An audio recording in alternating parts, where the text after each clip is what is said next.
On va en parler, Sébastien, avec Gérald dans une seconde de cette cote de crédit du Québec. Mais d'abord, restons à Québec et dans le jeu politique. Mme Marois et M. Blanchet, son mari, sont invités, entre guillemets, à une commission parlementaire le 10 mars au retour des travaux de l'Assemblée nationale. Pas sûr qu'ils y seront. En fait, tout indique qu'ils n'y seront pas parce qu'aujourd'hui, la commission parlementaire qui les convoque devait se réunir en réunion de travail pour déterminer le calendrier et peut-être convoquer Mme Marois et M. Blanchet le 10 mars au retour des 2 semaines de relâche parlementaire. Or, les péquistes ne se sont pas présentés à cette réunion de travail, si bien que pendant les 2 prochaines semaines, la commission ne peut pas se réunir à cause de la relâche parlementaire et la prochaine réunion n'est prévue que le 10 mars prochain. Le 10 mars, si la commission décide de convoquer Mme Marois et M. Blanchet, il faut leur donner 2 semaines de préavis pour les convoquer, si bien que Mme Marois et M. Blanchet témoigneraient 2 semaines plus tard, longtemps après que Mme Marois ait déclenché des élections, parce qu'on pense que ce serait le 11 et le 12 mars. Et si elle déclenche des élections, bien, il n'y aura pas de témoignage devant la commission parlementaire. Reste que je vous épargne les mots qu'on m'a donnés pour décrire l'état d'esprit de Mme Marois. Ça ne se répète pas en ondes, mais on parle de base politique, de mesquinerie, d'attaque personnelle, de vengeance aussi à l'égard du couple Marois-Blanchet. Écoutons quelques commentaires.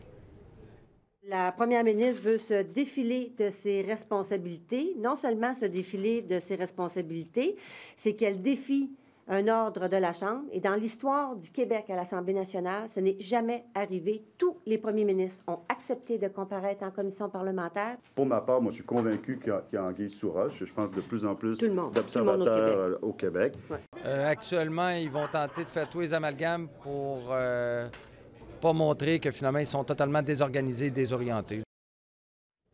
Bon, l'autre choix aurait été d'y aller et de laisser les gens juger, mais bref, comme vous dites... en campagne électorale, finalement. Exactement. Ouais. Bon, parlant de campagne électorale, tous les partis mettent la touche finale à leur candidat. C'est loin d'être réglé. Les gens pensent que c'est tout réglé.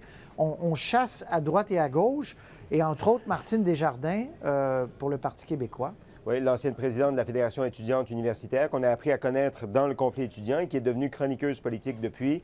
Elle a été approchée. Elle a une offre sur la table pour se présenter pour le Parti québécois. Elle est en réflexion au moment où on se parle. Il n'y a pas de circonscription qui a été identifiée pour Mme Desjardins. Elle devrait donner une réponse dans pas très longtemps au PQ. Si vous pensez que le Parti québécois va être 3 en 3 avec les leaders étudiants après Léo Bureau-Blouin et Martine Desjardins, faites une croix sur Gabriel Nadeau-Dubois. On pense plutôt qu'il a plus d'affinité avec Québec solidaire qu'avec le PQ. On le croit aussi.